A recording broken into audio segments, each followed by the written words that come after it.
Hey everyone, Reclamation here, just coming at you with a video. You might be a little bit surprised I don't release much content, so please bear with me. Today, I want this type of video to basically encompass Monster Academy split, really what happened and the steps of how we managed to reach the UKLC finals, as well as then going on to Tilia Masters and some of the things that happened in the background to give you guys more of an in-depth view of how we exactly managed that. And I've kind of broken it down for you in a few parts that may come up here, and that's really just around building the team, the first few weeks, the preseason that we went in through, as well as then working alongside the main team in the NLC for our UKLC lineup, and then really just the progress kind of stage of what we made, and then finally reaching off onto the UKLC playoffs, Tilia Masters, and really more about my future and what I think I might be doing and where we may end up in the coming months with it now becoming into a winter split. Firstly, I think we need to touch on building the team and why I specifically wanted these 5 players and how we put it together. So at the start of the split, I was originally meant to be on the main team's lineup as the assistant coach alongside Ferndog. That didn't happen because COVID struck at that time with the project that we were building, and there was a reduction of budget. That's how it is. It was COVID. What ended up happening was that then a coach was originally going to be joining us who would be taking the academy with a much more high-profile lineup, which did not come to fruition. So the role of being the academy head coach was then given to myself as being the only other coach within the organization at the time. And I was a little bit apprehensive about it. I was a little bit scared because realistically, I wanted to be learning under an experienced head coach alongside pushing myself with like a new level with the NLC understanding. And I was a little worried that I wasn't going to be able to be getting that. But in the end, now looking back on it, I'm quite satisfied with where we ended up. And that basically came from the fact of working with MRGA, working with Callum, working with the main team still in some capacity of being able to watch the scrims and pass that knowledge on to the academy team. So it kind of worked out in the end. But the first few weeks, or first week, I think we set ourselves a deadline of about a week and a half to build the roster. And quite literally myself and MRGA asked each other and said, what do we want this project to be? And we said we wanted it to be the best rookies that we could find in the UK and bringing in the best talent that we could, the up and coming talent that we thought could maybe push on to like the next level with the UKLC. So we began hunting through the UKL. I had already been coaching there previously, so I had a good idea of who I wanted to bring on board. For example, with Hasib, Blue Spirits, or also with Will, No Name, and also DBL as well. So that was kind of a core that we were looking at. Originally, when we were building this team, my thought process was that I wanted someone that was going to play weak-sided top lane, but also then have like a carry with basically down towards the bot lane. And the pieces kind of like were going around, and we saw those 3, and we're like, that could be something that really works. They'd played that style, but they'd also played carries with DBL while Hasib was playing weak side, so I'd seen that happen before, but I wanted to kind of reverse it and see what would happen. And obviously everyone now sees the result, but at the time, this was just a rough idea on paper. I believe we were also looking in the mid lane at other mid laners that didn't quite come into fruition. They were actually, I think, more towards being rookies than they were a veteran like Diva that we ended up with. Alongside in support, we had a number of options, but we ultimately felt that an import would be better for Hasib's development rather than bringing in a UK support that might limit him because of mechanical ability. However, we were still considering options there with previous players from Phelan that split, who found an amazing project that they couldn't turn down. So I have no ill will to them. They had to do what was right for themselves, and that's exactly what they need to do. But in that building the team, we took the ethos of we wanted a weak side top laner, a strong bot lane with a strong mid laner that could communicate well or really push the limit with will of what they would demand. And there are some things we got and some things we didn't quite get, which is fair enough. Like, it's just how it works out. And as the week went on, we found ourselves stuck in negotiations with one player that didn't quite come to fruition because he had other offers, so we kind of said no, we're not doing this. And I think we approached Diva, and within 24 hours Diva had signed with the team because of his own reasons, but I'm glad he did. I'm really glad he did. I couldn't have been happier with him. He might not have been the most like communicative mid laner in the world, but he's exactly what I thought Will needed, which was an experienced mid laner that knew what he needed at the time with the lane matchups that he has, and he could accurately play for it, and also help with roaming towards Will's playstyle, where he was still picking up the idea of jungle routes, still picking up some of the information, and he was learning from Maxlaw at the time. And that then leads us on to what really was the preseason, when we announced the full lineup of DBL, No Name, Diva, alongside with Hasib, Blue Spirits, and also Jeppe in the bot lane. And really, we were just looking at that, and we got them in for a preseason, which is no scrims. It was just trust exercises, lots of talks about what rules we were going to have in place, the standards we were setting, how things are really working, and getting people to really like talk to each other for the first time. There was no scrims, there was no practice, there was nothing really there. It was just purely so that the team could understand one another and really just get to meet each other. And it really does help with team cohesion. Like, if you set good foundations early on, that later in the season when trouble hits or a bad week happens, they don't turn on each other. And it also really helps that when the staff members are involved too, so that they feel like they can trust the staff members. And it really it set the foundation. Like, the entire split, in terms of success, I would look at and say the foundation came in early, and then also the groundwork that came from that was really, really helpful. And the other parts from those first few weeks is when we started to put the system in place around the team, how it was functioning, and who communicates what, who is the main shot caller, and who really has what responsibility in the team, from around shot calling to wave states to item spikes when we fight, the calls for macro, so like gating into gaining control on the map. All that was basically discussed, alongside having the system in place of when the academy team could go into the main team and really ask, who could they ask questions to, who could they watch, could they just go into a main team scrim at any point and just watch? And then the answer was always yes. Like, the academy team got full access, and so did the main team. Like, I tip my hat off to everyone on that main team. That I really do feel like they made a good impression of being able to just allow academy players to ask them whatever they wanted, to come in and just watch personal streams, and really just set the tone and attitude for a professional environment in terms of player side and staff side for playing staff. And that then pushes us on to like really how that aids development. I really feel like having two players being able to discuss the game is far better than any one coach talking to a player.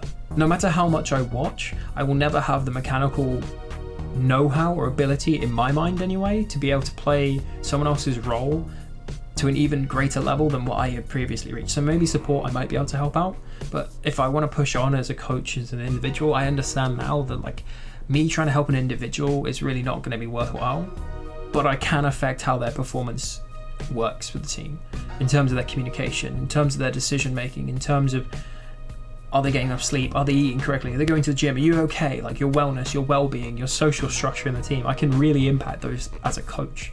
And it just so helps that I have some kind of game knowledge on the top, which enables me to help out with drafts, enables me to help out with decision making, see opportunities on the map in terms of macro, and really see those elements from the bigger picture, while maybe another coach might more focus on the individual and say, we're going to VOD review today just for you, and focus on those 10 minutes. It's not to say I can't do that, but I think a bigger picture is needed when you're the head coach versus being the individual.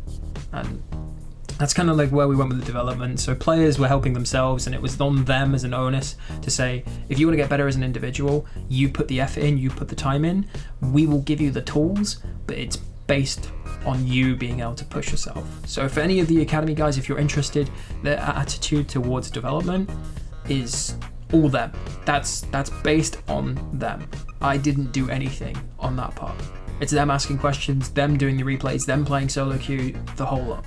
So please do not give me credit for that. Just only give me credit for maybe just posing different ways of looking at the game at them, and maybe the way that they approach things now. And you can kind of see how that echoes out in terms of progress.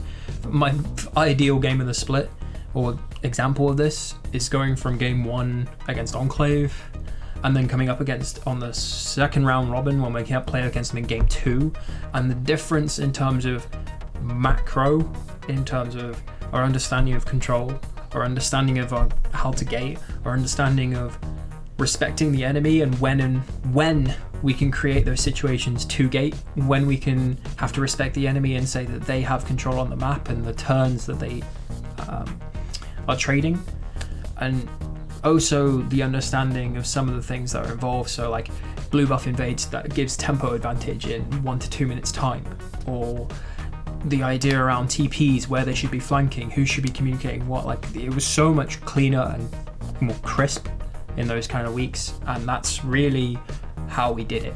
It was just sitting down and saying, each week, here's the objective from our structure, you guys go and watch the main team, look for these things, and I will help fill in the gaps, and also really push you for your own understanding for our own problems.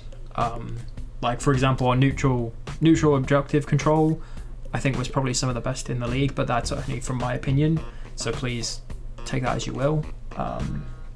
And whenever we had conditions for certain aspects of the game, like when we played early game and Jeppe was on tanky support and gate support, that's when we looked our best, because we'd been practicing that and we'd focused on that. Unfortunately, when you're part-time and you don't have much time to try and switch styles, you're not able to really respond well, and that kind of blends into how playoffs played out. I felt like in playoffs that we tried to create a second style and really just focus on the development rather than winning in playoffs, which in the long run, if this had been like a 1-year project, I think that would probably been better for them, but ultimately is how things played out. It didn't quite come off like that, but we still managed to get past Demise, luckily. I will never say that series was clean. I will never say that we deserved to be in finals. I'll say that we got our rub of the green, our luck that we needed, while also still putting up an okay showing. Like in the second game, we put out Sono Lux, we go back to our original style and we hard stomp. We go to third game and I think we locked in like completely different champions than what we'd normally played, and we kind of made our lives difficult. And it's kind of the same story in finals. As I said, Jeppe was best when we had engaged supports and had that kind of voice, and we played a lot of Karma, a lot of Lulu, trying to give Hasib more options. And I think I screwed up, because I managed to get Hasib communicating a lot about his engages. He was communicating so much, and I just want to give props to his development over these kind of few months on his communication. Absolutely fantastic. And I think I hampered him by saying you need to calm down and fit into this system that we'd created at the start of the split, which probably needed updating as we went by in the few months, and part of the season objectives that I had put in place over like the 3-month development plan that I had.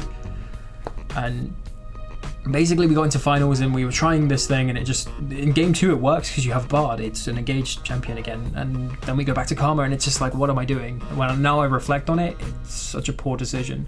But my main thought process was that it's the development of the team rather than, and playing 2 styles would have been better for long-term results. And then Talia Masters,